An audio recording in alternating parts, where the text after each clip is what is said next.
ദേഷ്യത്തിൽ വന്ന ആളാണെങ്കിലും അവരെ ചിരിച്ചിട്ട് യാത്രയാക്കാന്ന് പറഞ്ഞൊരു തിയറി നമുക്ക്.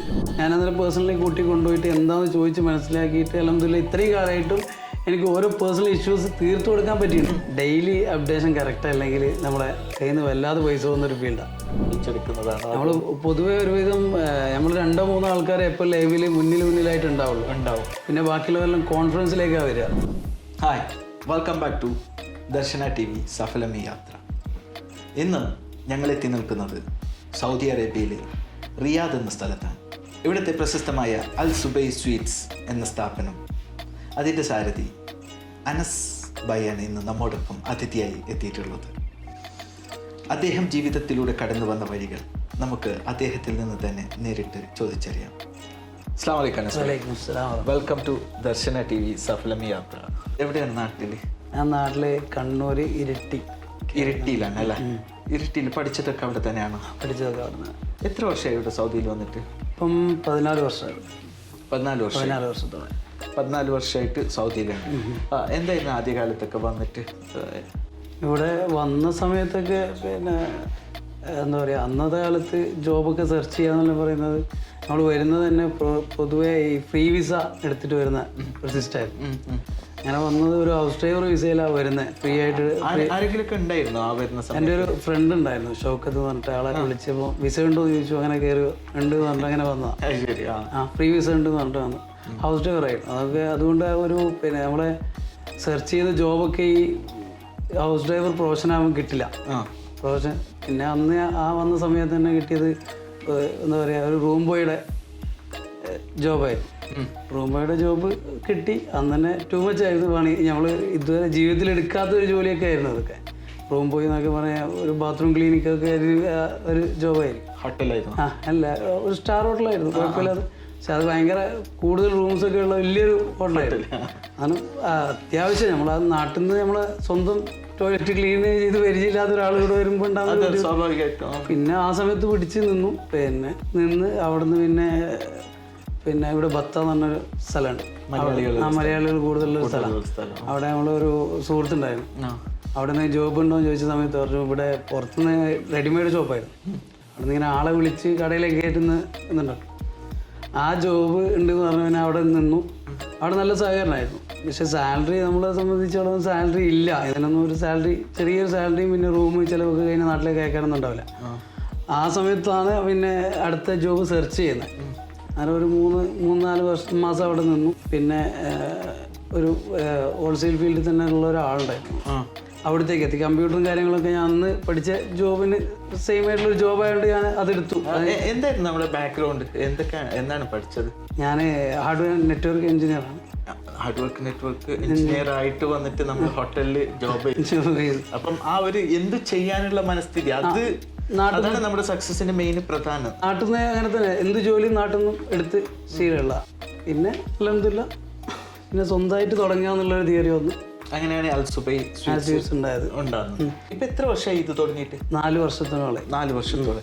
ഈ 4 വർഷത്തിന്റെ അകത്ത് മാഷാ അല്ലാഹ് നമുക്ക് ഒരു നല്ലൊരു ഗ്രോത്ത് ആണ് ഉണ്ടായിട്ടുള്ളത്. നമ്മുടെ തുടക്കം എങ്ങനെയായിരുന്നു? അപ്പം നല്ല വലിയ വൈഡ് ആയിട്ടാണോ ചെയ്തത്? ഈ കാണുന്ന വൈഡ് ഉണ്ടായിരുന്നു? അല്ല, അന്ന് നമ്മൾ തുടങ്ങുന്ന സമയത്ത് എന്ന് പറഞ്ഞാൽ ഒരു 4 സ്റ്റാഫ്, പിന്നെ ഞാൻ, പിന്നെ ഒരു സൗദി മീൻസ് നമ്മുടെ പാർട്ണറായിട്ടുള്ള സൗദിയാണ്, സ്പോൺസറായിട്ടുള്ള ആള്. പിന്നെ എന്തിനും തയ്യാറായിട്ട് നിൽക്കുന്ന ഒരാളാണ്. പിന്നെ ചെറുപ്പക്കാരൻ ചങ്ങായി, ആളെല്ലാത്തിനും ഉണ്ടാവും.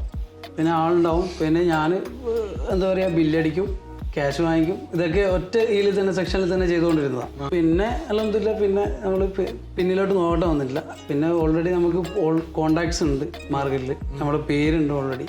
എത്രയോ വർഷമായിട്ടുള്ളതായതുകൊണ്ട് എല്ലാവരും നല്ല സപ്പോർട്ടായിരുന്നു. ഫസ്റ്റ് ബ്രാഞ്ച് തുടങ്ങുന്ന സമയത്ത് എനിക്ക് കസ്റ്റമേഴ്സ് ഒന്നും ഇല്ല, ആരും ഉണ്ടായിരുന്നില്ല. അതായത് ആരും വരാത്തൊരു ഏരിയ ആയിരുന്നു ഇത്. ശരിക്കും പറഞ്ഞാൽ ഈ ഒരു മാർക്കറ്റ് എന്ന് പറയുന്നത് ആരും വരാത്തൊരു ഏരിയ.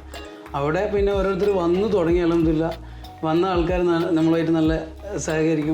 നമ്മുടെ അടുത്തുള്ള എന്താണോ സാധനം അതിന് നല്ല പ്രൈസ് കൊടുക്കാൻ പറ്റി.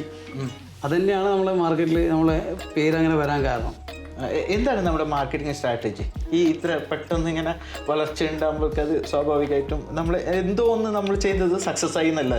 കസ്റ്റമറോട് നല്ല ഡീലിംഗ് ആണ് ഒന്നാമത്. നമ്മുടെ ഏറ്റവും നല്ല, അതായത് എത്ര ദേഷ്യത്തിൽ വന്ന ആളാണെങ്കിലും അവരെ ചിരിച്ചിട്ട് യാത്രയാക്കാന്ന് പറഞ്ഞൊരു തിയറി നമുക്കുണ്ട്.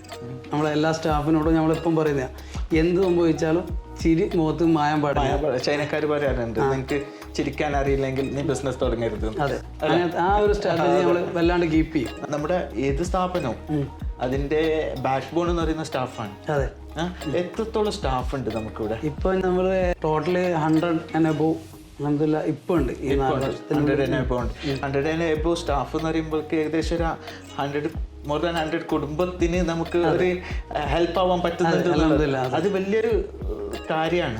അതോടൊപ്പം നമുക്കും ഒരു സാറ്റിസ്ഫാക്ഷൻ നൽകുന്ന ഒരു സംഭവമല്ലേ എന്നെ കൊണ്ട് ചെയ്യാൻ പറ്റുന്നുണ്ട് എന്നുള്ളത്. അത് ശരിക്കും എൻജോയ് ചെയ്യുന്നുണ്ടാവും നല്ലോണം. നമ്മളൊരു കുടുംബം പോലെ ഇവിടെ എല്ലാവരോടും ഞാൻ പറയുന്നത് വെച്ചാൽ നിങ്ങൾ മൂത്ത ഏട്ടനെ പോലെ തന്നെ കണ്ടോന്ന് പറയും. എൻ്റെ എല്ലാ സ്റ്റാഫിനോടും ഞാൻ അങ്ങനെ പറയാറ്. കാരണം വെച്ചാൽ അവർക്ക് എന്തെങ്കിലും ഇഷ്യൂസ് വരുമോ, ഈ പേഴ്സണൽ ഇഷ്യൂസ് ഒക്കെ വരുമ്പം അവർ ഈ ഒരു മൂകമായിട്ട് പോകാന്നെല്ലാം പറയില്ല, മൂകത ഉണ്ടാവും. ഈ ഞാനന്നേരം പേഴ്സണലി കൂട്ടി കൊണ്ടുപോയിട്ട് എന്താണെന്ന് ചോദിച്ച് മനസ്സിലാക്കിയിട്ട് അൽഹംദുലില്ലാ ഇത്രയും കാലമായിട്ടും എനിക്ക് ഓരോ പേഴ്സണൽ ഇഷ്യൂസ് തീർത്തു കൊടുക്കാൻ പറ്റിയിട്ടുണ്ട്. അറിയാത്ത ആൾക്കാരുണ്ടാവാം, 100 ആളിൽ എല്ലാവരും ഞാൻ കാണുന്നില്ലല്ലോ. കാണുന്ന ആൾക്കാരോട് ഞാൻ ആ പ്രശ്നങ്ങൾ സോൾവ് ചെയ്ത് കൊടുക്കാൻ എന്നെക്കൊണ്ട് ആകുന്നത്രയും ഞാൻ ചെയ്തു കൊടുക്കാറുണ്ട്. ഈ ഫീൽഡിൽ കോമ്പറ്റീഷൻ ഒക്കെ എങ്ങനെയാണ്? ഒരുപാട് ഭയങ്കര കോമ്പറ്റീഷനുള്ള ഫീൽഡാണ്. അതായത് നമ്മളെ ഇപ്പം ഗോൾഡ് മാർക്കറ്റ് പറഞ്ഞ പോലെ chocolate market, daily updation correct അല്ലെങ്കിൽ നമ്മളെ കയ്യിൽ നിന്ന് വല്ലാതെ പൈസ പോകുന്നൊരു ഫീൽഡാണ്.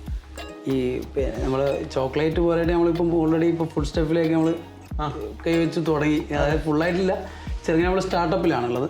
പിന്നെ ഈ ചോക്ലേറ്റ് എന്ന് പറയുമ്പം ഡെയിലി നമ്മൾ എല്ലാ മാർക്കറ്റും ബേസ് ചെയ്യണം. ഓക്കെ, ഇൻ്റർനാഷണൽ മാർക്കറ്റ് നമ്മൾ എപ്പം ചെക്ക് ചെയ്യും. കാരണം അവിടെ എത്രയാണോ പ്രൈസ് അതിനനുസരിച്ചിട്ട് നമ്മൾ ഇപ്പോഴേ പർച്ചേസ് പ്ലാൻ ചെയ്യണം.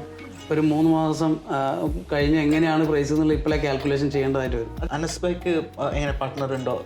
പാർട്ട്നേഴ്സ് ഉണ്ട്. സൗദി ഉണ്ട്. സൗദീൻ്റെ പേര് ഒന്ന് ഫറാജ് അൽ സുബൈ, ഒന്ന് ആയിദ് അൽ സുബൈ. ഉപ്പാൻ്റെ അനിയനും അങ്ങനെ കസിൻസ് ആണ്. ഞങ്ങൾ 3 പേരാണ്. പിന്നെ ഒരു റഫീഖ്, ഷുഹൈബ് എന്നുണ്ട്. ഷുഹൈബ് ഇപ്പം നാട്ടിലാണ്. റഫീഖ് എന്ന് പറയുന്നത് നമ്മുടെ ദമാം ബേസ് ചെയ്തിട്ടുള്ള അലസയിലുള്ള ബ്രാഞ്ചിലാണ്. എങ്ങനെയാണ് അപ്പം ഈ തീരുമാനങ്ങളെല്ലാം എടുക്കുന്നത്? അപ്പം ഈ 5 ആൾക്കാർ ഇരുന്നിട്ട് ഇങ്ങനെ ആലോചിച്ചെടുക്കുന്നതാണ്? നമ്മൾ പൊതുവെ ഒരുവിധം നമ്മൾ 2-3 ആൾക്കാരെ എപ്പോൾ ലൈവിൽ മുന്നിലായിട്ട് ഉണ്ടാവും. പിന്നെ ബാക്കിയുള്ളവരെല്ലാം കോൺഫറൻസിലേക്കാണ് വരിക. എന്ത് ഡിസിഷൻ എടുക്കുന്നതിന് മുന്നേ നമ്മളെല്ലാവരും ചർച്ച ചെയ്യും. ആദ്യം സ്റ്റിയറിംഗ് ഒരാൾ ഇങ്ങോട്ടേക്കും തിരിച്ചാൽ ഇല്ല, അൽഹംദുലില്ലാ ഇതുവരെയായിട്ട് അങ്ങനത്തെ ഒരു ബുദ്ധിമുട്ട് വന്നിട്ടില്ല. നമ്മൾ ആരെങ്കിലും ഒരാൾ എടുക്കുന്ന തീരുമാനം എല്ലാവരും അംഗീകരിക്കാൻ പറ്റിയ തീരുമാനങ്ങളാണെങ്കിൽ അംഗീകരിക്കും, അല്ലാത്തതാണെങ്കിൽ അന്നേരം ഇങ്ങനെയല്ലേന്ന് ചോദിക്കുന്ന നമ്മളെ സജഷൻ ഓക്കെ ആണെങ്കിൽ എടുക്കാം. അങ്ങനെ ഒരു ഒത്തൊരു മനപ്പൊരുത്തമുണ്ട്. Behind every successful man there is a woman. വൈഫിന്റെ സപ്പോർട്ട് അത് തീർച്ചയായും ഉണ്ട്, നല്ലോണം ഉണ്ട്. കാരണം എന്ന് വെച്ചാൽ ഞാൻ ആദ്യത്തെ സ്ഥാപനത്തിൽ നിന്ന് ഇറങ്ങുന്ന സമയത്ത് എൻ്റെ കയ്യിൽ ഒന്നുമില്ല. കാരണം ഒരു പെട്ടെന്നുള്ള നിമിഷത്തിൽ ഒരു സാലറി ഇഷ്യൂ വന്ന സമയത്ത് ഇറങ്ങിയതാണ്. ഇറങ്ങി പിന്നെ എന്താ പറയുക, ഫാമിലിയുടെ വിസിറ്റ് ഉണ്ടായിരുന്നു, റൂം വാടക കൊടുക്കാനുള്ള പൈസ അന്നുണ്ടായിരുന്നുള്ളൂ.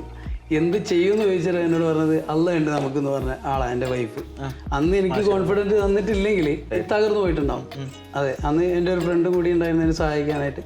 അപ്പോൾ ഞാൻ എന്തെങ്കിലും ചെയ്യാം എന്നുള്ള പറഞ്ഞു. പക്ഷേ എൻ്റെ വൈഫാണ് അന്ന് എന്ത് ചെയ്തു, നമുക്ക് എന്തെങ്കിലും പഠിച്ചൊരു വഴി തരും എന്നുള്ളൊരു രീതിയിൽ അന്ന് ഉണ്ടായത്. പിന്നെ എനിക്ക് നാട്ടിൽ കുറച്ച് ബിസിനസ്സും കാര്യങ്ങളായിട്ട് ആ സമയത്ത് സ്റ്റാർട്ട് ഉണ്ടായിരുന്നു. വൈഫിന്റെ പേര് പറഞ്ഞില്ല? ഹന്ന പർവീൻ. നാട്ടില് തൊട്ടടുത്താണോ? അതെ, അടുത്ത്. മക്കള്? 2 പേര്. 2 പേര്, ഒരാണും ഒരു പെണ്ണും. എന്ത് പേര്? ഒരാൾ ആദമും ഒരാൾ ആലിയ. എത്ര വയസ്സായി? ഒരാൾക്ക് 6 വയസ്സായി, ഒരാൾ 2 വയസ്സാവും. സ്കൂളിൽ പോയി തുടങ്ങിയായിരുന്നു? ഒരാൾ മൂത്താൾ പോയി തുടങ്ങി. ഓക്കെ. നാട്ടില് ബിസിനസ് ഉണ്ടെന്ന് പറഞ്ഞല്ലേ? നാട്ടില് എനിക്ക് മൊബൈലിന്റെ ബേസ് ആയിട്ടുള്ള സാംസങ്ങിന്റെ ഒക്കെ ഡീലർഷിപ്പ് ഉണ്ട് നാട്ടിലെ. ഇപ്പോഴുണ്ട്? ഇപ്പോഴുണ്ട്. അപ്പം ആരാണത്? അനിയനുണ്ട്. പിന്നെ വേറൊരു അനിയൻ റെഡിമെയ്ഡ്സ് ആണ്.